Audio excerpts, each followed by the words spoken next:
not there. Oh, there we go. It's live. Okay, welcome everybody to the TNT Podcast with these random memes that pop up on screen here. Francis Opus. We have the tech boys Sam, Tuna, and Mike in the house today, and Delvon will be along shortly. So another big week, guys, in tech, and I think we can all agree Samsung's had a little bit of heat this week. Their PR person must be making their paycheck after the revelation. And well, let's start with this: the revelation that Samsung's moon photos that the S23 Ultra is known for.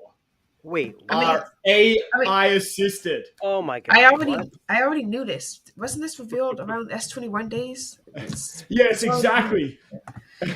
So right now, for those of you who are a little maybe unfamiliar or have been out of tune this week, Samsung copped a lot of flack for someone on Reddit who had basically broke down their technology that comes with taking photos of the moon. Essentially what it's doing, just in the most layman's terms, is that they're taking your photo of the moon and using AI to make it pretty. So not a legitimate, genuine photo of the moon that you see through the lens finder. It's not the camera lens or the prowess of the hardware necessarily. It's a little bit of AI trickery / tweaking to get the perfect moon photo. Fake.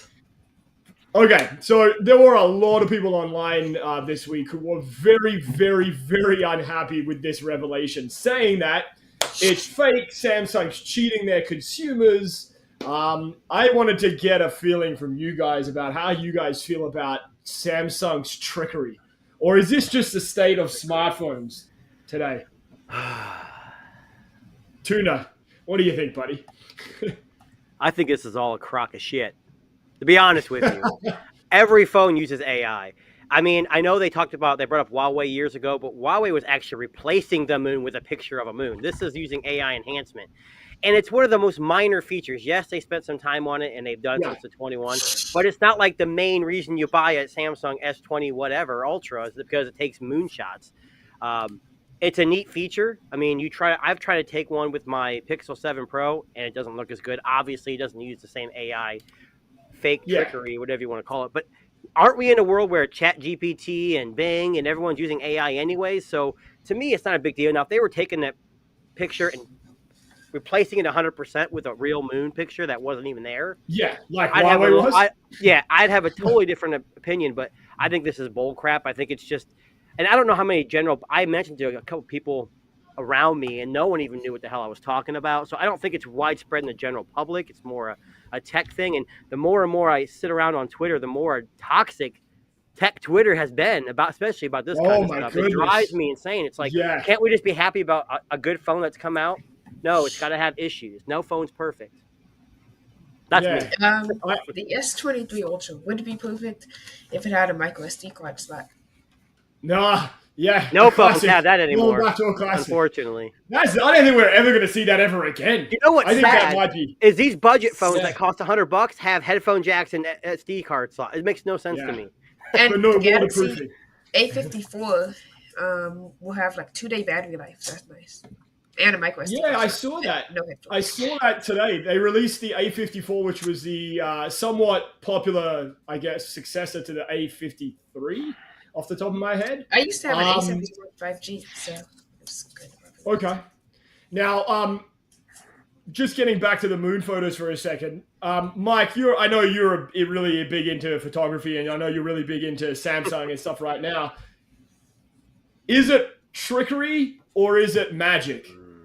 Magic. I don't know if that's a good word. So I think the more important side of the discussion is transparency when it comes to marketing, because they kind of did market it as this thing, and then it came out later that they were using some sort of enhancement. They're doing basically, they're stacking images is what they're doing.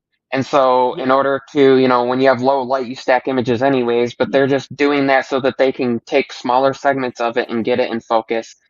And there's some sort of, like, they're cranking up the brilliance and they're altering some effects on it. But I think if they had come out and said it, so some of the great comparisons of I'm gonna go international a little bit. Vivo Yeah. has like a moon mode, but they straight Yep. up tell you what it's doing, and some of these other companies do that, and I think that's what it's more of a conversation because Samsung is big, and it's a conversation of transparency, and they haven't been transparent about other things in the past, and so I think Yeah. this is just kind of a one more thing they haven't been transparent about.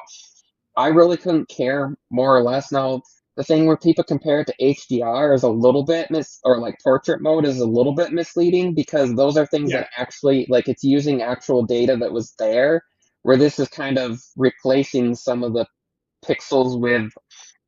So then you get into the whole ethical discussion. And in particular, I Yes. think that one of the things that I keep bringing up about why smartphones will never replace the traditional camera is photojournalism because you're not allowed to have an image that's altered at all. You can edit, like crop in, as long as you're Yes. not changing the story, but you can't really do much beyond that. So even things like exposure has to be pretty close. So you'd be using pro Yes. mode. You're not allowed to like alter the colors. You're not allowed to do anything. So for those people, I think it's a huge, and still a huge segment of photography. And then you just have for people like me who I might convert an image to black and white, but I'm not going. And I've had fun with like the magic eraser, but I'm not doing Yes. like if I was hired by a company and they said, okay, we want you to do smartphone images for them, I might do that as a demonstration of a mode.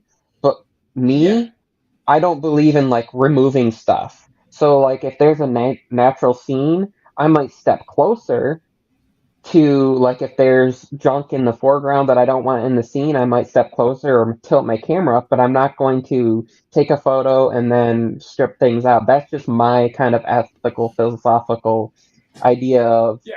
photography And because that's fair. there's a traditional photography in that essence and then there's new stuff. So I posted a question on Twitter and it'd be interesting to see people's replies. And it was about when do we cross that line when it comes to ethics in photography? Because a lot of what we're doing was done manually before HDR. We've been doing image Yes. stacking for years. Even magic eraser stuff, Yeah. realistically, they've been doing by just covering part of an image when they expose the photo. These are all things that have been done back in film days. But when you start Yeah. crossing the line, like I was joking, we're gonna end up with like ex-wife mode, where whenever you are like have to be around your ex, you take the photo because you're being nice for your kids, but it's gonna like remove Yeah. the person automatically for us Yeah. eventually. Take Like them out. not later, but like as you take the photo, you just click on a subject and you're like, I don't want that there or whatever. But I think that's the border that we're teetering on. Even like Tuna said, Chat GPT. Problem with that is a lot of the information that comes up, you still have to proofread on. So it gives you a starting point. It's kind of like Wikipedia. You go Yeah. to Wikipedia and you can get information, but then you got to go have your sources. You're taking Yeah. you're taking college courses or high school courses or whatever they are, and your lit teacher tells you to write a paper. Well, you have to show your sources. You have to have like MFA and all the different, sourcings Yeah. for that. It's the same thing with this, and I think that's the importance of it is more like what point do people consider it altering versus enhancing, and that's really the significance with this. It doesn't matter. Yeah. I mean, I guess if you look at it this way, I mean, if you think about Google, right? So Google tends to be the pioneer of post photo editing. Now, is it really that much different for us to go, well, I don't like all of these people in my photo, let's erase them all and make it look like they were never there, versus something that happens before you take the photo? And what that really boils down to is this discussion of, is it okay to tweak or edit or alter a photo pre-photo more so than post-photo? I mean, if you think about every photographer, Delvin's not here, but he's about to join us. Let me just add him in here. Speak of the devil, Delvin, just talking about photography here, buddy. How you going? Hey, good. We heard you knew a So few things Delvin, about photography. I don't know. Maybe you do. I don't know. yeah, I heard some a good things. little bit, a little bit. So Delvin, What's good? I just asking a question here. So we're Mm-hmm. talking about the moon photos, of course, right? And we're Mm-hmm. talking about that versus what Google's doing with post photo editing, like magic eraser, etc. What's your stance on this concept of, is it okay to edit a photo pre-shot versus post-shot, or is it the same thing? I'm gonna put it like this, though. People are blowing it up too much. It's no different than taking a JPEG and taking a picture with any regular camera because there's always going to be post processing in it. And if you think about it, on our phones, like an iPhone, a Samsung phone, a Pixel phone, there's beauty modes, there are enhanced modes, and they automatically apply filters to them. That is no different than them creating texture on the moon. It just doesn't make sense that people are like really blowing this up. At first, everyone was like, it's swapping with a moon picture that's not the actual moon. But then we found out that it's actually taking the exact picture that you have and enhancing it. That I don't even know why that's even up for discussion at that point. I mean, who cares? Even if it was swapping the moon, why is that important? Why is that such a big headline that, they're, you know what I'm saying, about that? That is the least concern of when people buy that phone. They're not buying that for moonshots. Because if you really are serious about moonshots, you're not buying a $1,200 phone. You're probably buying a $2,500 camera with a $2,500 lens that can actually take better moon pictures. Or a telescope. So, I don't know. Or a telescope. Or something that's not that, So, I think they're blowing it up too much. I've tried to stay out of the discussion on Twitter, because it's just, to me, it's just outright. It's out of control. And it's sad because like the people that's complaining about it or talking about it the most is like iPhone users, somebody who would never ever buy a Samsung phone.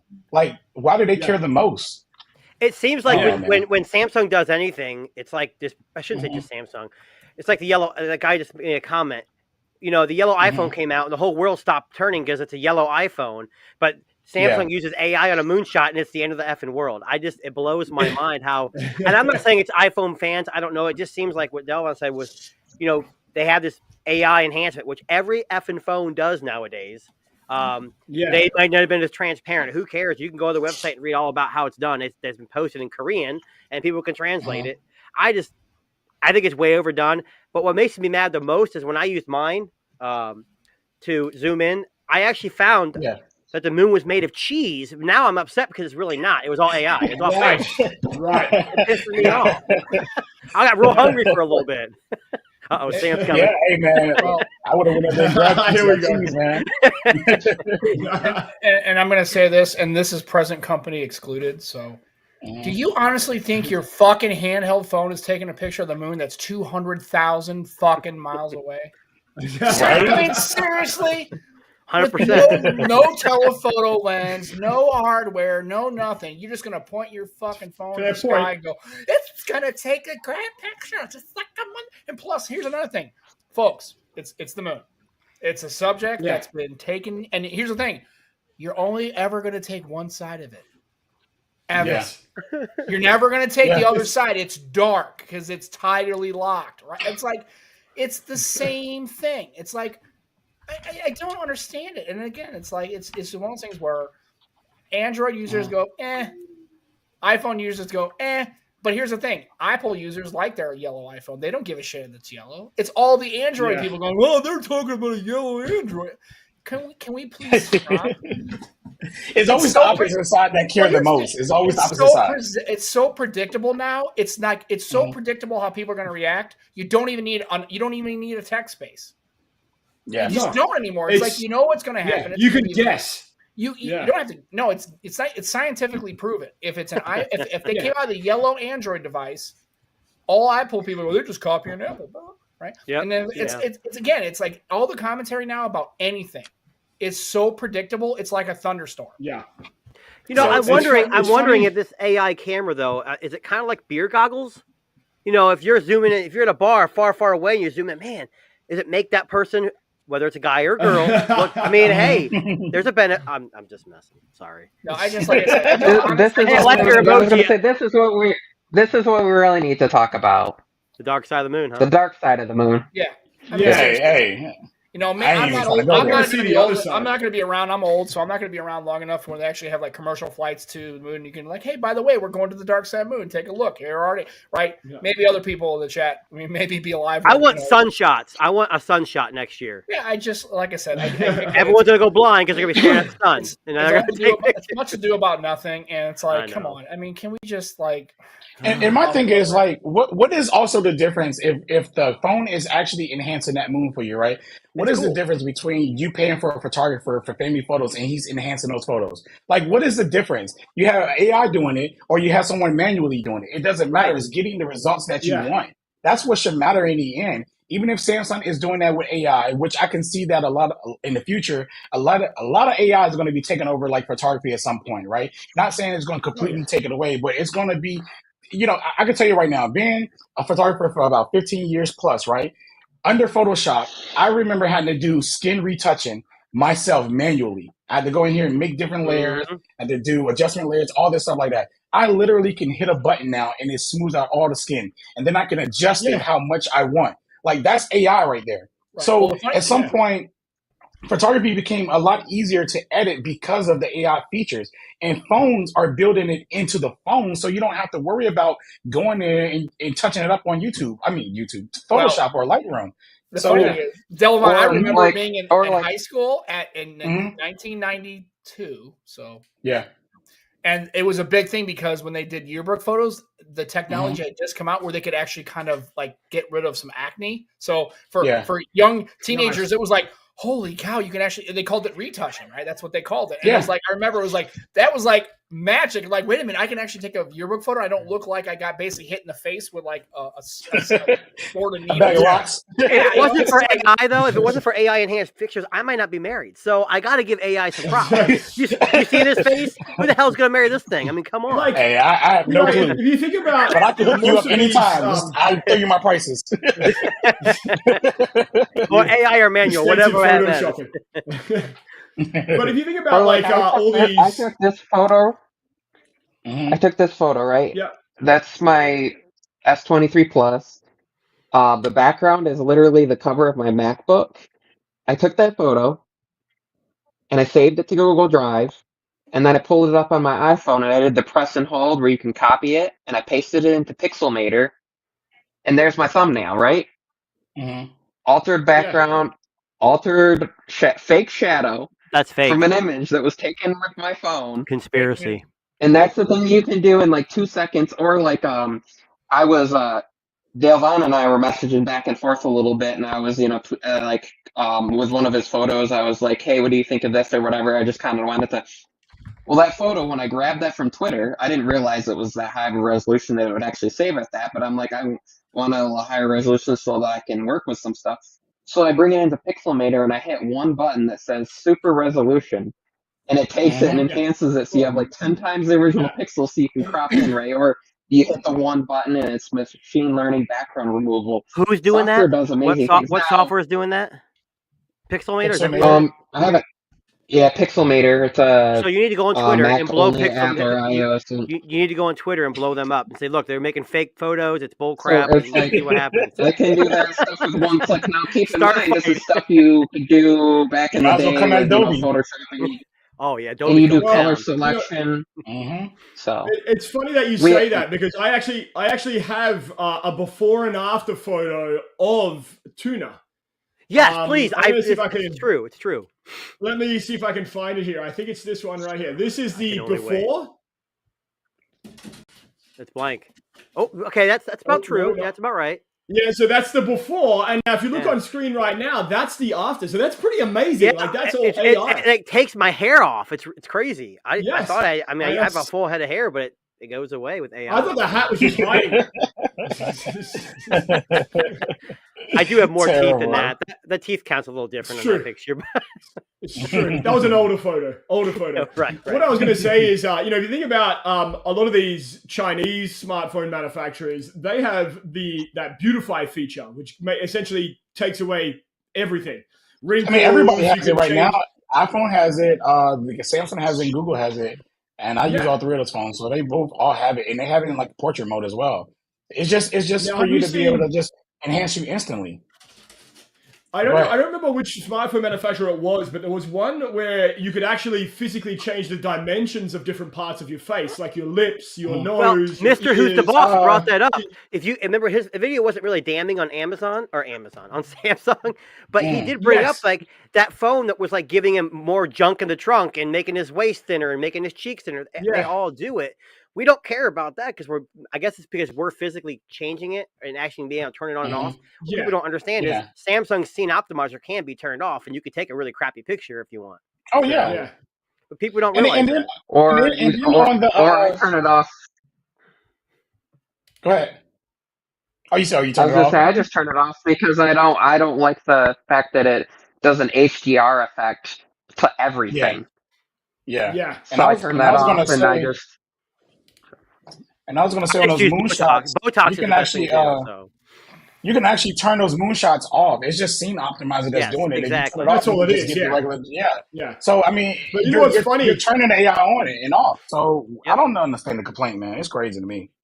It's really crazy. But Delvon, you know what's funny about that scene optimizer? I don't know if you read the description of the scene optimizer. It basically scares people into keeping it on.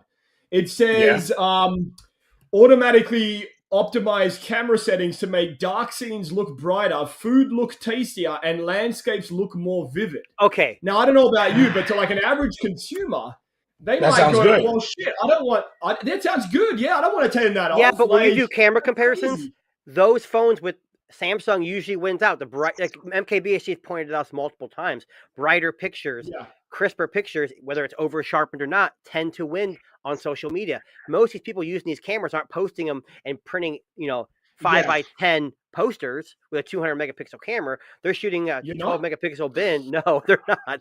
Especially that picture of me. I mean, if you want a picture of me that he just showed, I will autograph them. Limited quantities. Send them out. Get those running out. Yeah. But I mean, scene optimizer is not necessarily, it's turned on by default because general consumers want that. They want to have the punchier contrast and the faker greens and brighter blues. That's what it is. If people don't like it, turn it off. Simple as that. Instead of blowing it up on social media. That's also where the text recognition scan feature is also under the scene optimizer. So if you turn that off, then you lose the whole if you're going to scan documents or being able to like copy text out of it, it doesn't. The OCR gets turned off from that. So we're going to see a post from Darren tomorrow that scene optimizer is forced upon you. There you go. We got your next post. There you go. Yeah. No, I mean, it's funny. Like, we got a couple of people in the chat right now just mentioning that, that the clean charging thing's screwing up their iPhone. But yet here we are talking about, a stupid AI being used to help a photo. I mean, look, bro, you already know. Thanks, Kingdom. Oh, sorry, y'all. I'm on my thing. I got to highlight my boy, man. Thank you for the donation, bro. Thank you. We got to talk about that because you already know that Apple don't get, they don't hit the headlines like this unless it's like an article or anything. But when it comes to Twitter and things that's wrong, it's not going to get blown up by any. And it's only the reason why this is blown up like this is because the YouTubers that are big are behind it too. They're talking about it. Yes. So therefore, everyone else is going to talk about it. But when it comes to like Apple, if something is blown up by them, they don't talk about it. And we already know. So like I'm saying, it's getting old now. We already know they have a partnership. They don't want to lose their relationship. So it's expected. But the thing is, I feel like everyone else need to be a little bit more intelligent about what's really happening or whatever about this situation. But I feel like it's a lot of the people who do not like anything Android. Because look, let's say as far as what I heard about the Gen 3 Geekbenches, it's supposed to be better than the iPhone's newest chip out, the latest chip out, right? And Apple people don't like that. So when they seen that, they were like, well, the 17, is it the 17 that's coming up? The Bionic 17 or something? Is that the next chip? I think the Bionic 17. Yeah, whatever. 18, 16, whatever. You get the drift. They're like, it's going to blow it away. It's going to do this, But they're talking about something that doesn't even exist yet. But they have early numbers of the Gen 3 Snapdragon right now. And the performance is like, it's finally matching that of Apple's. And they don't like it. They hate that. Well, did you read the article about Geekbench 6 being paid? Because Android, when the Gen 2 came out, it was pretty good. It was right neck to neck with the 16. And then Geekbench all of a sudden released their next series of benchmarking in the 6. And all of a sudden, the Apple gained like 20% performance in GPU and CPU, and Android gained like 2%. And they're saying, oh, Apple paid them to do that. I don't think that's true, but it does seem kind of interesting how they release these updates as soon as something changes. I'm not trying to be conspiracy theorist, but it just And of course, people blow that kind of stuff up online. And you're right, the big tech guys, the tech people out there, grab a hold of it, throw it out to the public, and we all think it's true. Yeah. Well, not really us, but the ones we who are don't. just Right. I want to say it's more like the King people does. who's biased too. King buys all this stuff. He believes all that stuff. King's in our chat, blowing up our chat right now, too. I know he is. He be going in. Look, bro, I'm glad to have that man in my corner, bro. That man going in. He said the things that I me can't too. say. I don't want to piss King I off. want to say.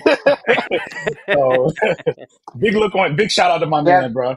But it's real talk though, man.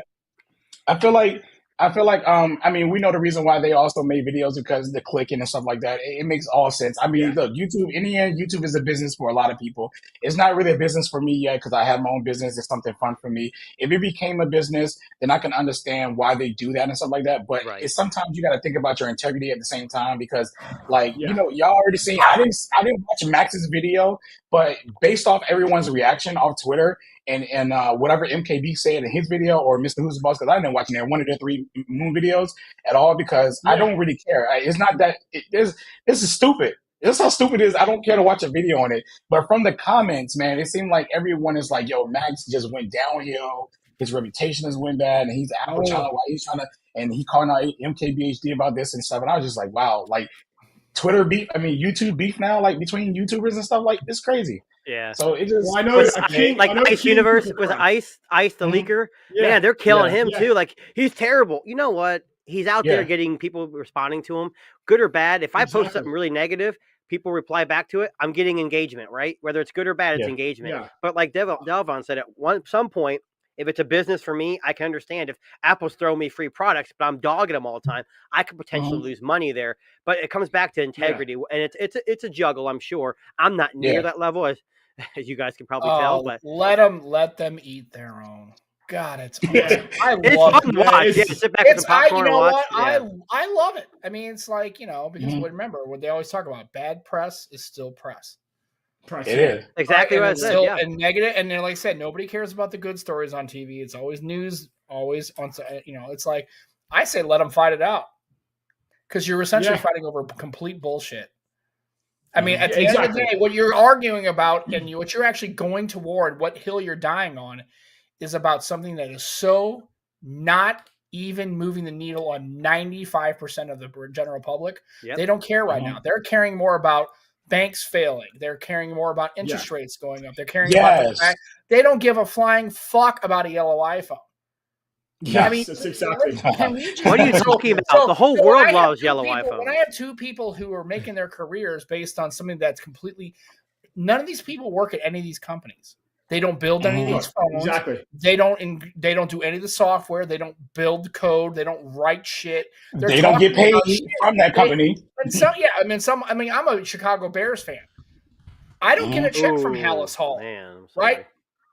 Yeah. You say that now, but Aaron Rodgers just left for the Jets, and the Bears just scooped up a whole bunch of picks and drafts. So the Bears might not be on the shitter for very long. I'm just saying, though. I don't get checks from Hallis Hall. The Bears could lose every game for 10 seasons. I don't care.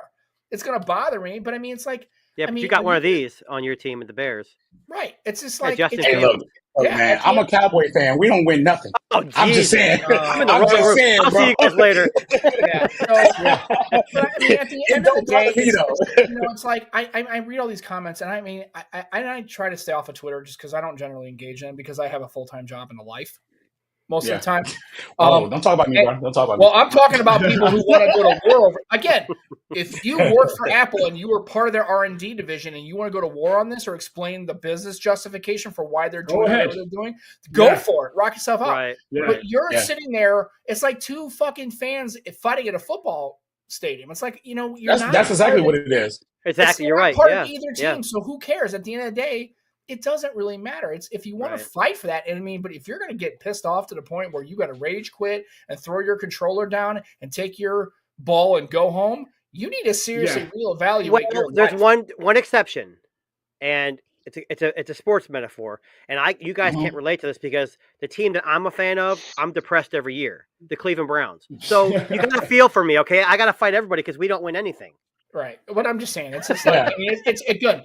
I want to have honest debate back and forth, and you can talk to me about why I'm wrong, and I can talk to you about why I feel you're wrong. But to literally get all up in your feelings and actually go to war and actually get pissed off about that, okay, if you want to go there, that's very fine. But I'm not going there with you. It's not going to happen. If you don't believe me, that's fine. Yeah. So look, I want to have the conversations, not the fights. I want to bring something up real quick that Trent said in the comments, right? He said that people fight harder or attack or defend tech for free. Like they defend these companies basically for 100% for free. And they're not getting anything. They don't even have a job. And look, half of the time we know, and let's be honest, we know a lot of these people are kids or teenagers who getting free phones from their parents or their parents are on payment plans or whatever, especially here in the U.S. I mean, 90% of people are probably on a payment plan here in the U.S. anyways. So, when you become a fanboy of whatever brand, then you become biased. So when you hear something negative about another company, you post about it, you talk about it, you just rant about it on and on and on and on. Then you have your other ones who fall back behind you who's saying the same thing because y'all all on the same playing field. Y'all both biased and want to see Apple be better than Samsung and Google and OnePlus and whoever in everything. You want Apple to exceed everything. You want Samsung to be better than everything. You want Google to be better than everyone.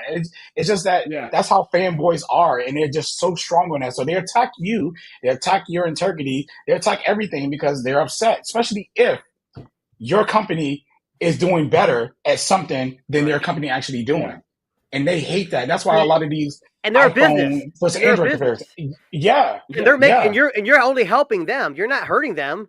I mean, and if you're talking good about one, at the end of the day, they're a business. They're going to make money. They don't care about the little guys. I mean, they act like they do, but they probably really don't. But I mean, it's the same situation with Samsung, when they release ads mocking Apple for their products. It's one of these situations where, and I understand that people are passionate about certain brands. And like on Twitter, for those of you who are on Twitter and follow us, thank you very much. But, on Twitter, it's a bit of a nightmare. What the fuck is this weird shit? And it's creepy as hell, man. It's real time. Random memes. She said, "Thank you." It's AI. I'm blowing Opus up on Twitter right now. It's freaking me out a little bit. What is that? Hey, watch this. It's a little weird. You see that? Yes. Emoji rain. I don't know, man. I don't know how I feel about it. I'm sorry. It's weird. I don't know. This is ridiculous. I almost feel like it's listening to what we say and then boom, just like here we go. Let's just drop some emojis from the sky. I think that was Tuna though. What I was going to say is, I don't make it rain. The chat with hearts and laughing and clapping emojis. I'm like, I'm making it. It's called making it rain. We don't throw money out. We just drop emojis. That's what we do here. King just said to follow me on Twitter. See, that stuff I can't say here. I'm sorry. I'm with Delmar on there. Only King could get away with that, bro. Only King. Listen, I just hope the photo he takes is AI generated because I don't know. I don't know why he's not packing down there. But anyway, getting back to what I was saying, it's no different than when a company makes fun of another company for a release. And Samsung's known for making fun of Apple with their product releases. You may remember all the charging videos and viral videos that came out about how Samsung's batteries lasted longer than the iPhone. The point I'm getting at is that, it doesn't matter whether it's the companies doing it. It doesn't matter whether it's the people that are giving phones for free or if it's just some die-hard loyal Apple fan most of the time coming out and saying, your shit's wrong. Your product's garbage. Our product's better. I think, Sam, you've said this a few times, just use whatever the fuck you like, like whatever you feel works best in your world, like the Surface Duo or like I tried to take a moon picture. It didn't turn out well. Who knew? Didn't turn out like that. It's not so much algorithming and that, it's like, it didn't work out. Well, it was more Orbi. It actually was just orb? kind of a big. You know what it would look like? It looked like those little. I don't have dryer sheets. The little wool balls that you put in your dryer. Yeah. It looked like it took a picture of that. That was on the dresser. I was like, yeah, it was pretty rough. Very nice. Very nice. I want to say, like, for a lot of people. Very picture. Oh, did we lose? We lost. Oh, okay. I almost lost y'all for a minute. Yeah. So I want to. Yeah, I use the phone I like, or the device I like, or the tablet, or the computer. And if people want to hate on it, that's fine. I don't care. I want to say for a lot of people, it's not even about the device anymore. It's just personal to everyone when it comes to like tech in general, because I feel like when their company is exceeding in things, that's what matters most than them actually using a product itself. You know, because that's kind of like what you see on Twitter the most. You see people ranting like, okay, I gotta bring up Apple, and I hate to do it because everyone knows Apple's status is high. So when Apple numbers are high, benchmarks, when their sales are high, when everything is good, everything is going, they at the top, right? You have those type of users who love bragging about it as if it's their company, as if they own it, as if, like they have a piece of Apple or something, or Tim Cook is their uncle or their brother or some type of relation. And and it don't even be about the phone anymore. It just be about what that company, what they're achieving. And I'm sitting here like, what are your achievements? What are you doing? Like, what are you doing in life? You know what I'm saying? Yeah. Not even what you're getting out of it. What are your achievements in life? You're sitting here bragging about another company. What are your achievements in life? And like I say, it's personal. Is that personal for people? And that's not about the tech anymore. And that's the unfortunate byproduct of turning a device into a lifestyle brand. Yes. Right. Then it because that's what you're going to get. You're going to get people who now their identity is now wrapped up in some tech or a car. I mean, we've been doing it with cars for years. How many people get really wrapped up in, I'm a Dodge guy, I'm a Ford guy, I'm a Mustang guy, I'm a, whatever, right? Yeah, I mean, for sure. Look how people act about their vehicles. And at the end of the day, a vehicle is essentially just transportation, right? I mean, at its core, right? But I mean, you'll have people that will get into fistfights over if you're a Dodge truck guy or a Chevy truck guy or a Ford truck guy. I mean, tech is turning into politics or sports. Once you pick a side, you're not changing. You're not. It's like I'm not going to convince you. If you're an iPhone guy, I'm not going to say, "Hey Sam, I'm going to convince you." No, you're already made up your decision. You're not going to change. Yeah. People just need to calm down. That's what I'm saying. But with Apple, I think it's a little bit different because it's now transcended into a lifestyle. Yeah. Well, and it's personally identifiable to my psyche. Like this identifies me. Yeah. And that's exactly what Apple was targeting. And the problem is be careful what you wish for because you're going to get it. Because now you're going to have legions of people who are now in that mindset. And I think that's what you're going to get. And if you're okay with that, that's cool. But are you talking about sheep? I'm just kidding. And here's the thing, and this is not against you two, but I hate that phrase in general. I know, I'm just messing. No, and again, I'm not defending. I'm not attacking you for saying it. I'm just saying, but just in general, it's like you can't complain about the fact that we're leveraging labels to label other people when you're using iSheet because it sounds like you're cutting somebody down because they decide they want to be an Apple fan. Fine, because at the end of the day, we all should just love our tech. But I mean, I think that's what it is. I think Apple's transcended the tech space. They're the first technology, really, when it came to mobile personal computing devices, to really. They leveraged it into this makes me feel better about me because I now belong to a group, and it's beyond the capability. It's not just Apple though. Xiaomi did this for years. They built a following, and granted, not here in the U.S., but they built a following, and people now they have every product under the sun. I think that's what companies want to do because then you have those legions of people that will buy anything, no matter what it is, like a cleaning cloth or a vacuum cleaner or whatever. Yeah, you can leverage those devices because then your whole house turns into because then people come over and say, "Oh, you have a vacuum cleaner? That's a what is that?" And then you can talk. It's getting it into the. Remember, it's marketing is in the hearts and minds and the voices, right? It's let the market, let the device. If you have a whole house full of Samsung stuff, you're going to proselytize about how it works, especially if it works for your workflow. You're going to tell others, and that's the most effective marketing tool at all is word of mouth, even at the lower level. It really is. And I want to say, like, when I was a little bit younger, and I'm only I'm old now. Okay, I'm old. It's okay. It's okay. Are you fucking 50s? Because you ain't that goddamn old. I knew that was coming. Wow.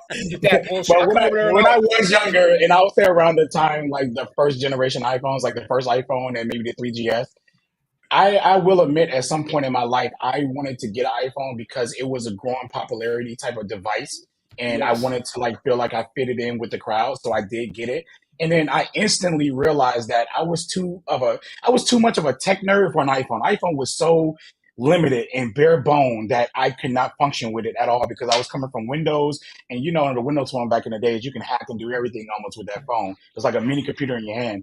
So, when I got the iPhone, I realized that this was not for me. I was like, I can't do this, too limited, because I'm like really into tech.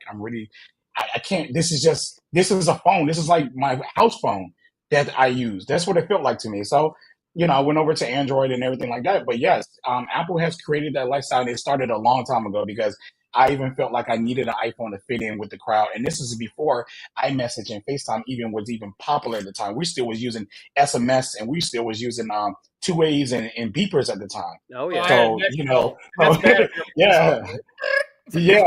Message. Did you see that video on TikTok that not that everyone listened to it, but there was something I posted it was a comedian talking about how people are not racist. What was it? I forget how he worded it, but people who use iMessage are like ostracizing those who use anything else but iMessage. Yeah. So it was hilarious. It was on my duty belt, so whenever I make traffic stops, it was right in the driver's ear, like it's right there, right? Yeah. And of course, with Nextel, you couldn't stop the message, right? So my buddies would be fucking with us. They'd be like, so I'd be on a traffic stop and be right in somebody's ear, and he'd go, "Oh yeah," I'm like. People look up at me and I go,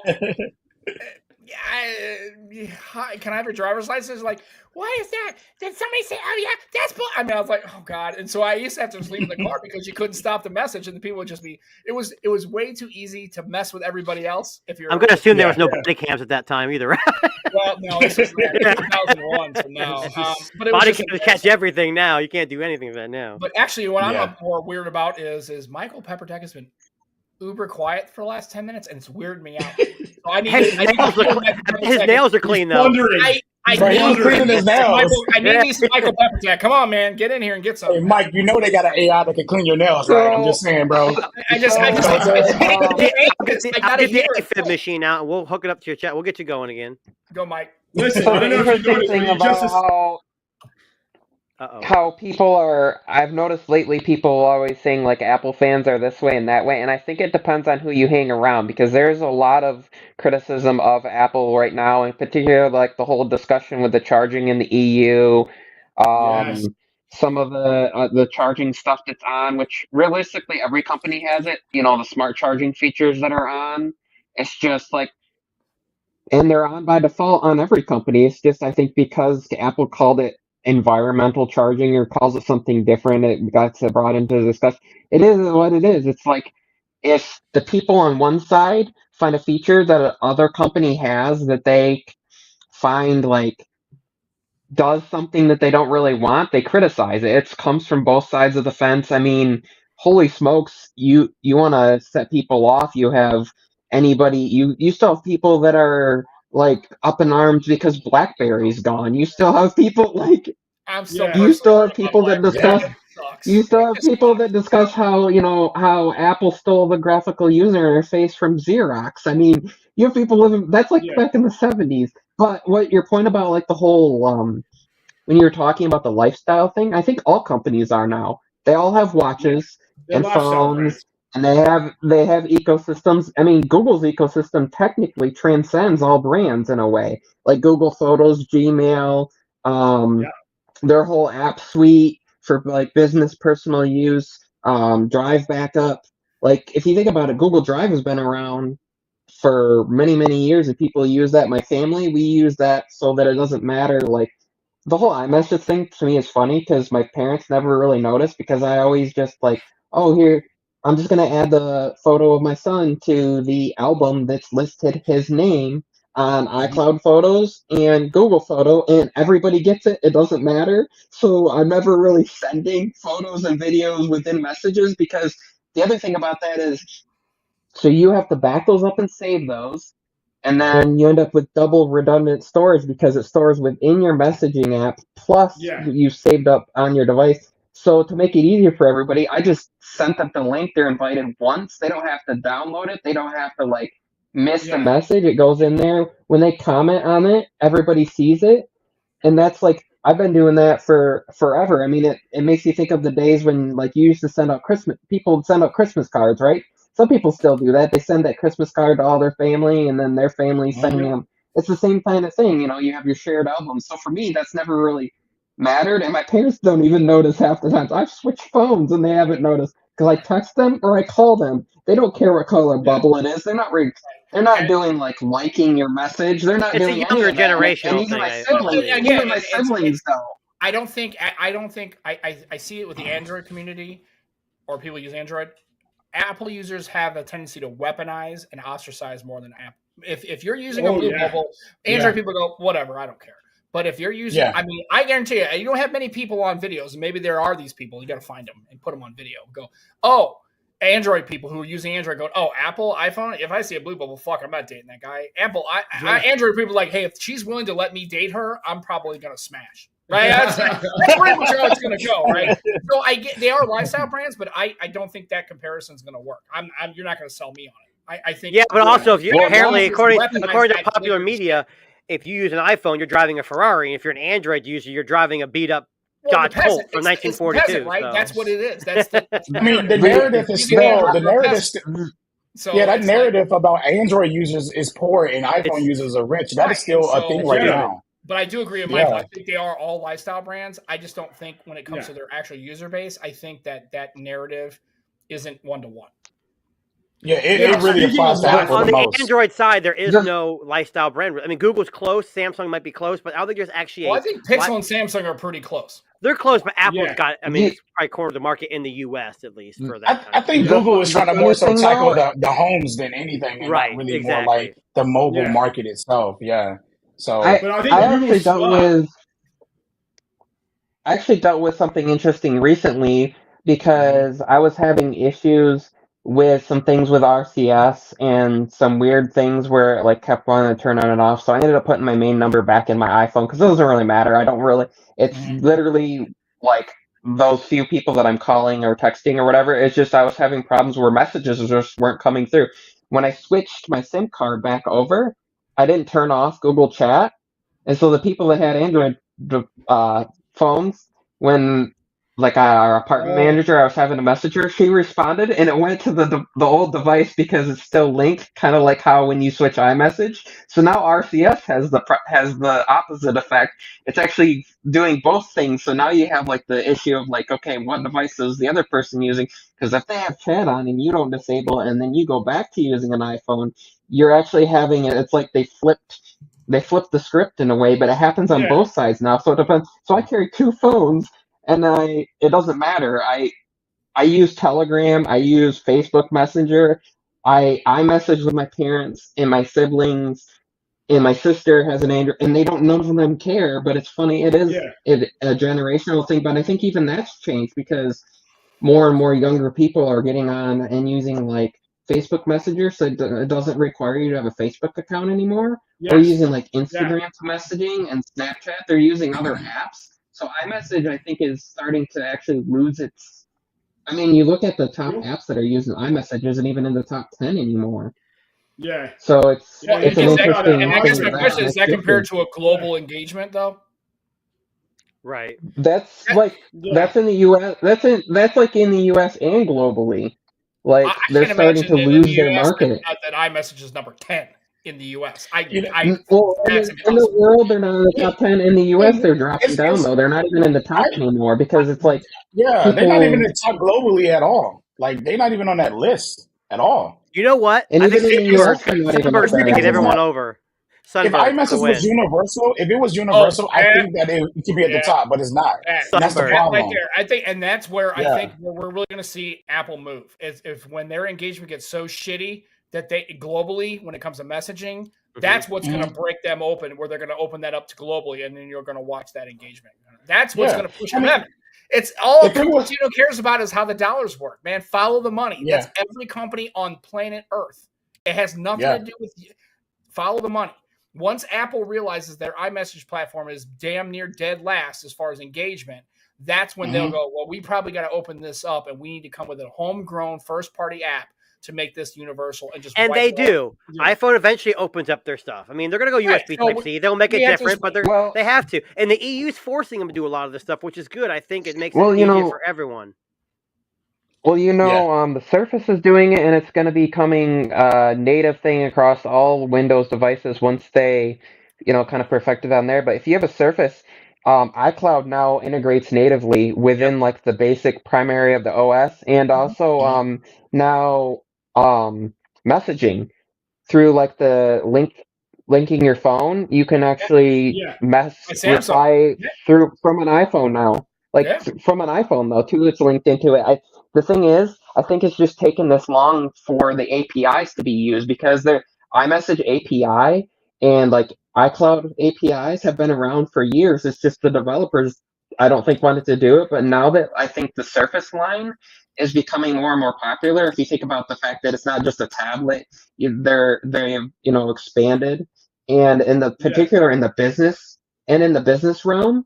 And to keep things like more secure, they need to support all the devices because the real issue is like for example, for the Michigan State Police, you don't know what device somebody's going to use anymore, and they they want to make sure that it's going to link up through things. So if they send somebody home with a Windows laptop to do their work, and they're going to send them with an iPhone or an Android phone or whatever phone they choose, that all links up and it's secured as to the device.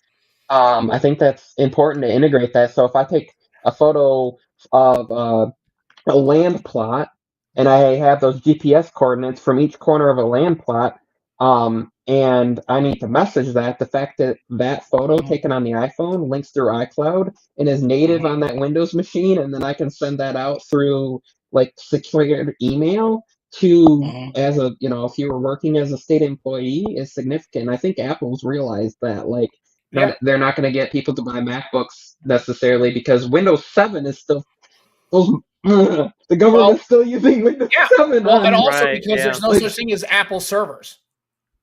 Yeah, true. There aren't. Well, there used to be. There just aren't. And then they're gonna, and if they're anything, they're gonna go. If they can't use Windows, they're gonna leverage Linux. So Apple's lost that game, and they're going to lose the government and financial space. They just lost it. And also, I have an iPhone.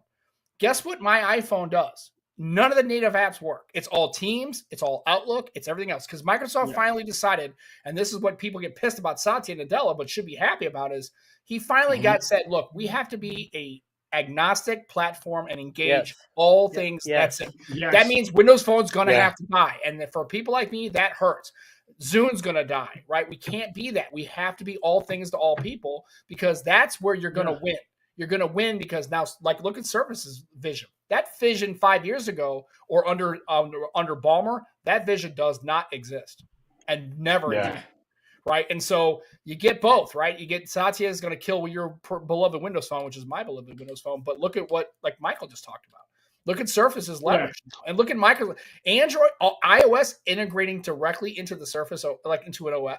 That's crazy talk. That talk 5 years ago is insanity. So it is. It's interesting because Apple is. If you look at their history of things, people think that they're closed off, and realistically, they've wanted to be open. But like when they did the iMessage protocol, where they talked about like, oh, we want to do this so that you're not stuck on your carrier charging you for SMS. None of the other companies agreed to like the method of it, so then iMessage just became an iPhone thing. Same thing happened kind of with some of the other stuff, and then the other companies developed their own thing, and now they've got to work their way back together, and it's a struggle because you have all these different variants. And so like people get mad at Apple for that, but also if you look at it, like even USB-C as a standard was supposed to be standardized, and still up until USB 4 and Thunderbolt 4 wasn't. There was no standardization of data speeds or video output, or in 2020 was the first year that they actually technically was a standardization of those protocols. And like messaging, even RCS has been around since what, the 90s? Yeah, but look, this is the thing. But there's no standardization of it, and now there is. So now they can work together. Matter protocol. Once these companies all sit down, Qualcomm sits down, Apple sat down with Google and Microsoft and talked about, in Amazon and several of the other companies and talked about, Matter integration. That's a huge thing. Find My has been open for many years. Was it Bose uses the Find My network? Microsoft on the store. It's an app you can download and install. iTunes of all things. It's like. Unfortunately, Apple can't force them to integrate it. Now, if an Android company comes out with something like, well, for example, Google comes out with something and says we're going to make this work well. Well, it's easy because every Android device can integrate it. Where iOS, it's like, well, Google has to make it work, and then they have to. We have news. Darren, we have other news. Let's go. What's up next? What's the next thing? I was just going to say, Mike hit the nail on the head because I actually just wanted to pivot into Google just for a few minutes here because another big thing that happened this week, besides all of the chaos around Samsung, was Pixel 8 leaks and Pixel Fold leaks. So Delvon is our Pixel 7A. Don't forget the 7A, Darren. The 7A. Come on. 7A, I'm sorry. Thank you. All the things Delvon. Because, that's... Thank you. It's March. I hope the Fold has... I hope that Fold has an IP rating with all the leaks, I mean, it's gonna... Michael Pepper, it's gonna have IP rating. You can tip it. Man, I work directly for Google. Let me tell you, I work directly for them. And I thought you did. Yeah, I thought you did. Yeah, I'm like Loki. I'm like Mossad. I like work for Google. I'm all the Googles. I'm the Googles. No, but real talk, let's go through the gauntlet. All right, let's go, man. All right, Pixel 7a, first of all. Thoughts? Dope phone for that at that price point at $399, $429. That is day one pre-ordering. Say nothing else. Yeah. Say nothing else. Get it. I'll be nothing else. All right. Well, hey. Speaking of the Pixel 7a, before you go to the 8, did you see there was an article that said, I guess the Apple's working on the new SE 10 or whatever it is, and they're saying they're going to compete directly with Android because it's going to be sub $500. Well, all SEs were sub $500. Hey man, look, man, no Android phone is competing with Apple, and no Apple iPhone is competing with Android phone. They're on two different operating systems, two different ecosystems, two different everything. But you work for Google. You're biased. Google. Are they going to stick with the seven camera housing and the module and the candy bar? Or are they going to want to change it just a bit? Or it looks the same. I don't know. 3 and fuck it. That's what we're going to do. We plan on changing it just a little smidgety, just to give y'all a little smidgety. That's what we plan on doing. It's going to be an internal update. Is that an industry term, smidgety? I don't know. Yeah, smidgety. We're going to add that in the keynote. Wait, is it called keynote? We're going to add that in the I.O. Copyright that smidgety. You better copyright that. So, Sam, it looks like they're going more to the like 10R 11 series line, with the newer, removing Touch ID and going to something. And I think part of that is because R&D and also because of the wireless charging. Yes, the 7 and 8, like the 8 series, has wireless charging. But I think Apple wants to drop all of their devices with a new Qi standard. So it's easier to do that if they don't have the Touch ID module on the bottom, because that means they have to shift that module up so they can put it, because it's a smaller phone, so they can put that down because, the size of that is a pretty large diameter. Google. So in order to put that on there. Google. Talk about Google. And here's the thing. I only have one thing to say. Hashtag bring back Soli Radar. Just saying. God. Oh, yes. They get way too quick on that. I know they won't. It's like Google. It's like BlackBerry. I like the squeeze. The squeeze for the assistant. I like that. Oh, my God. I missed that. That thing was amazing. No, it was not. If you had an HTC, it was fail. It's like the capacitor. I hope Apple goes all in on the capacitor. It's going to suck. It doesn't matter. Like, when you start technology, bro, you got to keep at it to improve it. And if you don't, you just give up on it. So Darren, what do you got? What's going on? Tell me to answer my question. So basically, Sam, just to answer your question, it's basically looks a lot like the 7. In the photos that I can see here, can you put it on the screen? I'll just share the screen. Can you share? There you go. Do some share. It looks a lot. Thanks for sharing. It looks a lot grayer. Grayer, like to me, as in like the colorway. Smidgety different. Yeah, I don't know. It doesn't look like the same kind of black that they had with the 7. I'm wondering if that's a slightly different shade. It could be the camera But I angle don't because know. I do product photography and I know like lighting is very Yeah. important and it can change the Right. whole phone color and everything like that. So it's important to try to keep it as natural. That's probably This pink for doesn't- all we know. Yeah, Yeah, it could for be. real. Yeah. just- Right. The Yeah. good news about it is Or that I green. heard that it's actually 90 hertz. And Yeah. I Yes. think for that Yeah. price, I might end up buying my family some Pixels because I really personally wouldn't want to give them the 30 hertz screen because I don't want to use that. And I know it's my mom. She Yeah. don't care. She don't know the difference. She's an average person. But Yeah. her having a tech son, I could not put that in her hands, knowing that. Do know you what I'm saying? realize the backlash But- Google will get if they don't put 90 hertz on there? Everyone's like, "Oh my god, $399 and it doesn't have 90 Bro. hertz. What is wrong with them? It's Yeah. the worst phone ever invented." Oh my It already gosh, man, happened it was once, so so- bad. Yeah, but I mean, I feel like it should have had it up there anyways. I didn't care about the backlash. I think it was stupid too on that Yes. Yeah. because for the price. But Google has been pricing these phones very cheap and giving us so much, and especially in Yeah. the software experience itself. Well, So look at the 90 hertz 6A. will It's set that. $299. Yeah. The 6A is Yeah, $299. that's what I'm saying.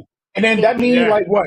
That means like 4 months later it's going to be like $100, $200, Right. like literally Yeah. under $200 probably, and that's even better. Yeah. Like getting a Pixel later is better than getting a Pixel when it first launched. To be honest with you, and Right. and that's the reality of it. I Same could go with buy my Samsung, mom too. or my stepdad a Pixel Yeah. 6 right now for probably like $300 or less than that, literally. Yep. And they got a phone that'll You last can They're them all on years. sale right now.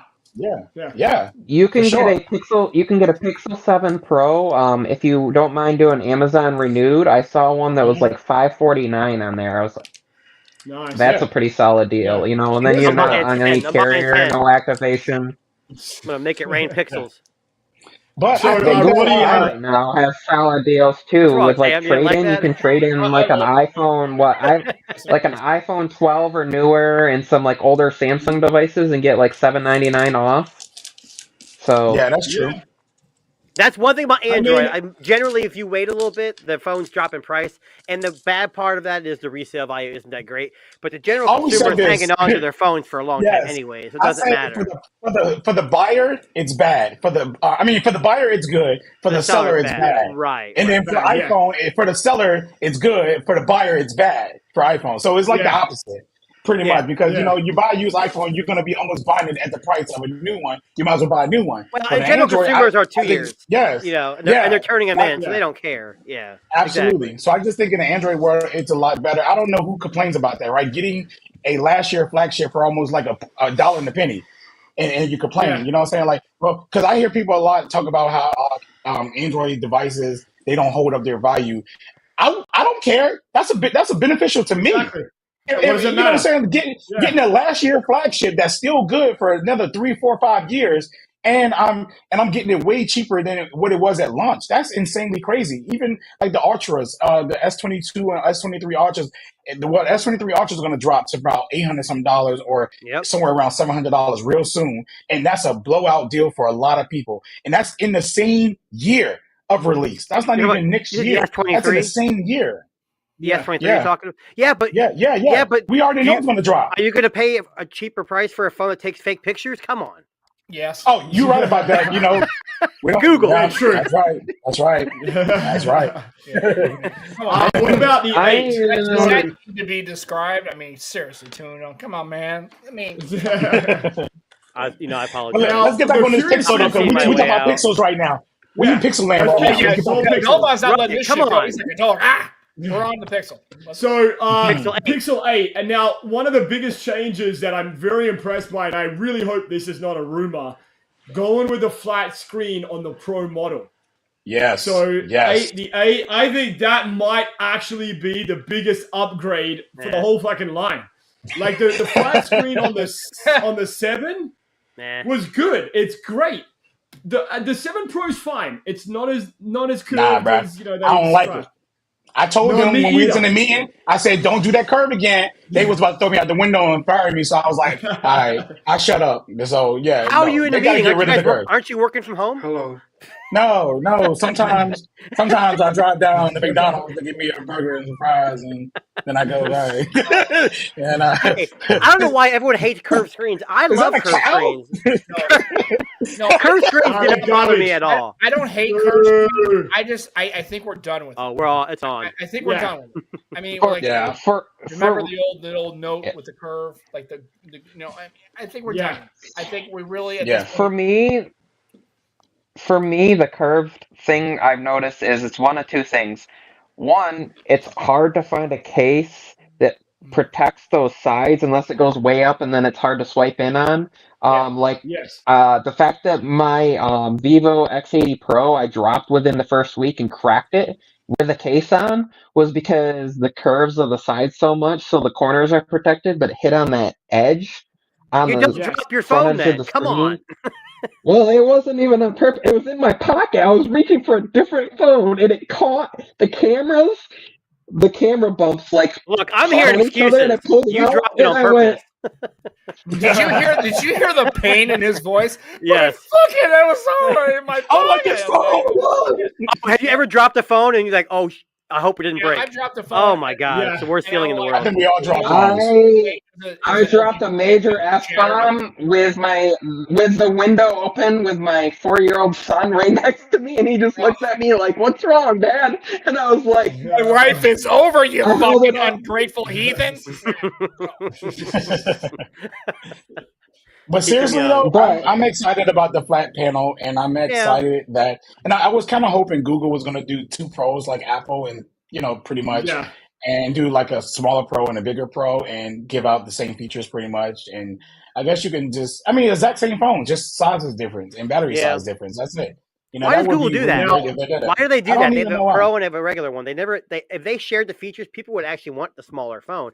I don't buy the smaller phone because the extra lens, the periscope lens, actually is beneficial to me. I like the actual optical zoom. I like it too. How do they price that though? Because if you think about it, so like for example, let's go look at like the 7 and 7 Pro, right? You get has a price point in between, has the $300 in between, but but then also that space is also filled partially with the higher capacity storage. So they would have to do like 700 and 800, and then I mean they can still keep both phones under 1,000. They could do 600, and 700 for like the lower. Like, how do they do that? They have to drop the regular one even lower. What was the Pixel? What was the Pixel 6? So the Pixel 6 launched at what, $599? I think was the Pixel 6 $599. I think so. Okay, $799. So that could have easily been like $50 more to that, or it could have been $679 or something like that, and that could have been a Pro. They don't have to even go, and then like the actual Pro could have stayed exactly where it was at. All they had to do was add what. They could have kept it at 90 hertz. Just say they did keep it at 90 hertz. That's fine, right? We don't care. As long as 90 hertz or 120, we're fine with either one, right? But then they could have just added that telephoto camera. That would have been an extra $70 or $50 tagged onto that. Everybody would have probably bought that. Yeah. Literally. I would have bought that and been happy with that. They're going to make more money on the smaller version by making it the same as the Pro. They'll actually make more money. Even though, according to the web, the Pixel Watch costs $132 to make. No, that matters. I'm all Pixel Fold.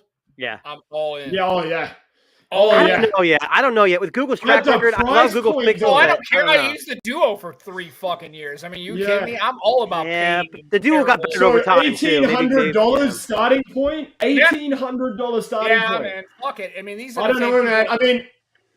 I mean, come on. Are you paying $1,800 if you're going to AT&T, Verizon, or Sprint, or T-Mobile? Well, that's exactly my point. And I wonder if... And here's the thing, and I love you, Darren, but this is where I'm going to go. Any American is not leveraging fucking $1,800. They're trading in, trading up, and they're leveraging, and they're getting a payment plan. Wow. So that's quite like Ninja Turtles. Walking in there going, oh, it's $1,800. I got to pay that out of pocket. Well, I guess I'll just go with the $500, Pixel 6A. Bull fucking shit. Hey, look, it's not even just that. It's that the contract price. They're going to go with that contract price. If if a person comes in there and they want a new phone, and you walk up as a T-Mobile customer or Verizon customer and say, worker, and you be like, you can get this phone for almost $0 down, and you can walk out with it. They're more than likely going to look at those options right there. Like literally, it's about money for 99.99% of people in the U.S. Period. Carrier deals win. You gotta already be an iPhone person or a hardcore Samsung person or Pixel person, I guess at this point, and walk into T-Mobile and know that this is what you want.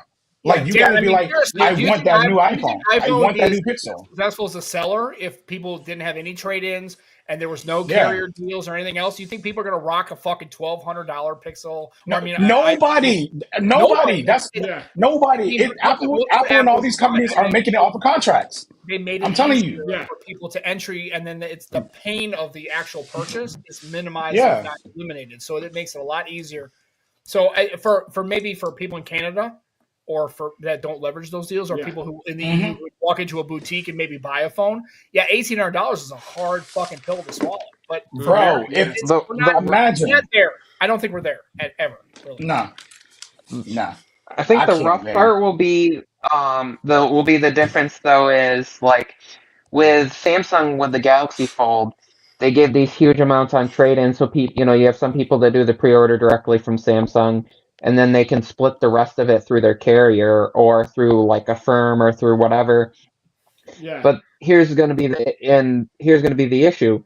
Google doesn't tend to give very good. Well, apart from if you're going on like Google Fi, but like if you go directly to the Google website to the store, the deals they give for trade-in on devices isn't very good.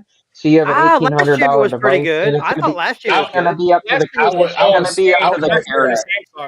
No. I got 60 for the 7. I only paid like $100 for the phone. The problem is, like T-Mobile will only let you. They'll only at least depending on when you first start with them, depending on how many devices you have on there, and all sorts of things. But a lot of times they'll only let you finance like $700 of it. So you're gonna have to pay $1,100 up front for an $1,800 phone potentially. Then somebody's gonna say, "Nah, I'm not getting the Fold. I'll just pay that outright for the regular phone or whatever," or they'll have to go somewhere else. So it depends on your carrier too. Because like, but Darren, are you still selling your Pixel? I sold, buddy. Fuck! I was gonna buy it. Sorry, it's gone. Hey, you can buy mine because I've been secretly carrying an 8, so I can go ahead and give you this one if you want it. He works for Google. He can get you a deal.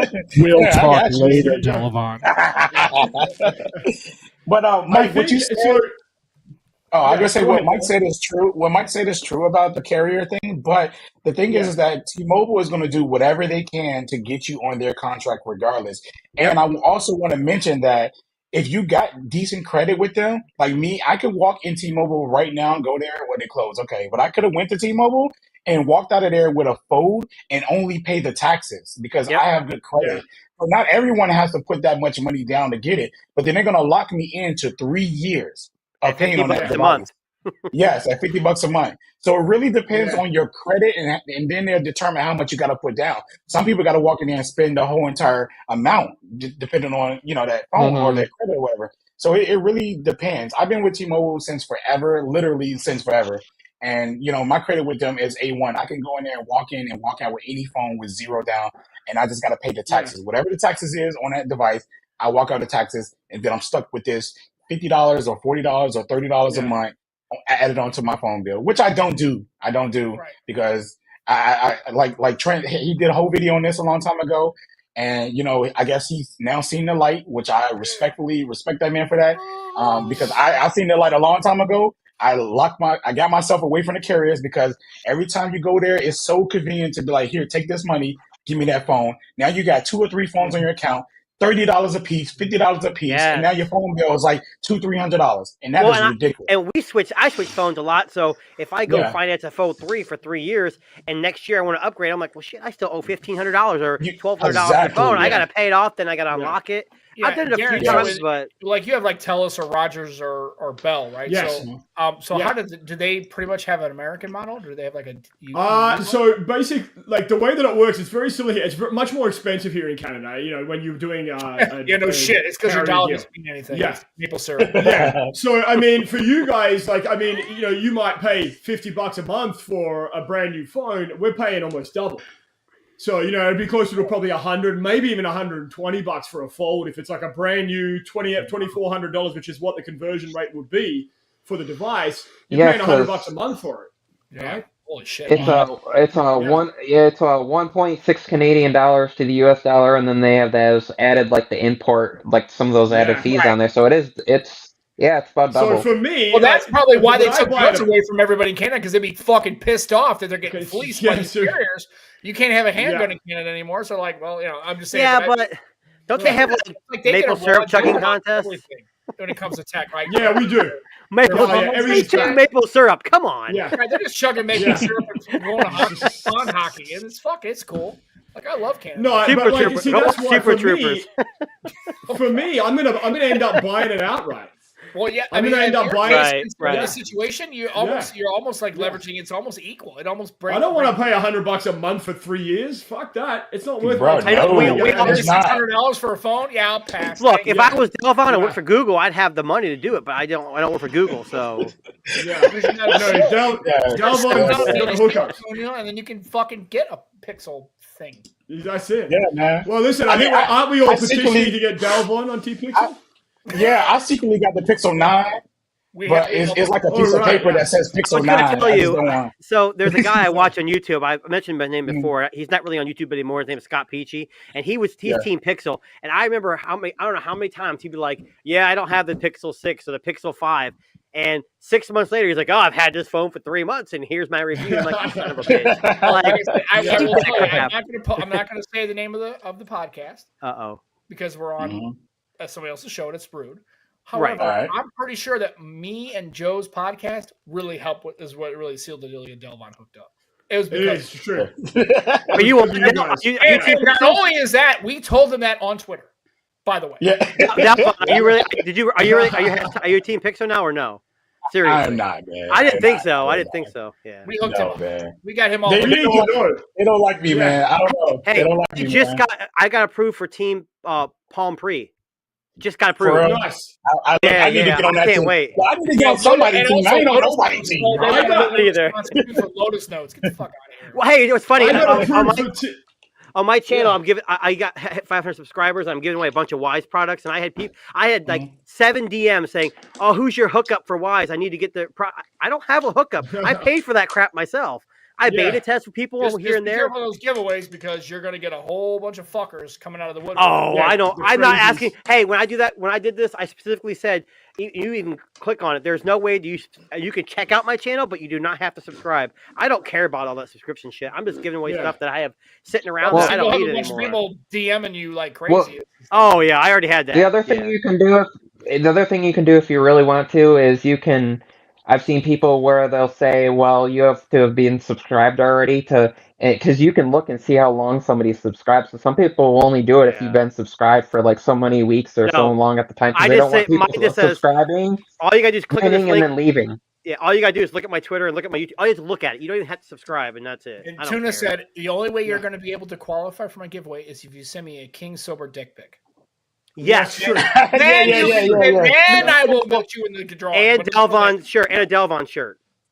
And a Delvon shirt. Hey, actually, look, real talk, yo. Everybody who's watching the stream right now, I am planning on giving away a Pixel this year for one of my giveaways. I'm gonna do 2 phones this year. Actually, 2 phones this year. I need to get a new shirt. I don't have the Pixel 9 you have already. That's cool. I was thinking about the 9 or the 10 maybe for the giveaway. I was waiting. I don't know if y'all ready for that fire right now, but yeah, I'm gonna do it though. Basically for my actual subscribers, the ones that actually pay because I watch not Trench Stream. I watch I forgot his stream. I can't think of his name right now. But anyways, I watched this stream. Technically T. Thank you, Mike. You already knew. Yeah. And I seen how he was doing his giveaway, and I seen how people were trying to subscribe to him just because they wanted to be part of that giveaway. And I think I want genuine people that's on my channel that watch me every day to be the ones that benefit from this giveaway. So, I hate to throw a price up there though, but I did set it at the lowest I possibly can, which was 99 cents to subscribe to my channel. And then I would make my video when I do the giveaway, and I would make sure that it's subscribers only can see it. So anybody who just coming through my channel won't even see it unless you're actually subscribed. So those ones will be the ones that enter, and they will be able to enter the giveaway. So it'll if I got 6 people, it's gonna be between 6 people. You know what I'm saying? So there's a little bit of advice. A little bit of advice. Don't do what Roddy did. Right? He did an OnlyFans giveaway. And I'll just tell you, it was the worst. It was the worst thing I ever won. I'll be honest. My giveaway has not produced maybe 4 new subscribers, but I'm tiny, so that's probably why. I probably have. Give it time, buddy. Being on this podcast makes you start. Yeah. The ball starts rolling. I'll be honest. I don't give a crap who wins this. I just want to get rid of this stuff and move on.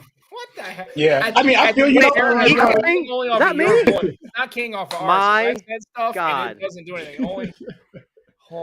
I'm not gonna lie. I absolutely love the automatically generated memes. They're hilarious to me. We need to talk to Oprah about their AI. I'm blowing this up on Twitter. This is ridiculous. Yeah. No way. There you go. So you wanna so cases? Those are cases. Those are S23 plus cases, all right? I don't have it. Yeah, I see you down there. If you're willing to give away an OG Duo case, yes, sir. Actually, Sam, I have a leather one. Yeah, I won a case from Shane Craig. I actually won a no rev for my Duo 2. Oh, that's nice. He's big on the Duos too. And that's what I got. Like customize it. It's like customized, and then I broke my Duo 2, so now it's sitting in the drawer. And eventually one day I'll get a Duo 2. That case was fly, dude. I love that shit. It was great. Yeah. No rev does. They do good stuff. Nice case. Well, there's that stuff. All right. Well, listen. Very nice. Very nice. Very nice. On that note, we are going to wrap for this evening, guys. Thank you very much for joining me, Sam, Tuna, Mike, Delvon. You guys are legends. I appreciate you guys being here tonight. And for everybody at home, we are live every Thursday, 7:30 p.m. On YouTube. You can catch all these guys on Twitter, on their respective YouTube channels, and make sure you hit that subscribe button. We will send you out a king dick pic or whatever you like if you do. We aren't sending you shit. Yeah, well, I'm not sending you a dick. King will be sending it out, not me. But yeah, on that note, guys, I appreciate you guys. Thank you very much. Have a good evening, and we'll catch you on the next one. Thanks, guys.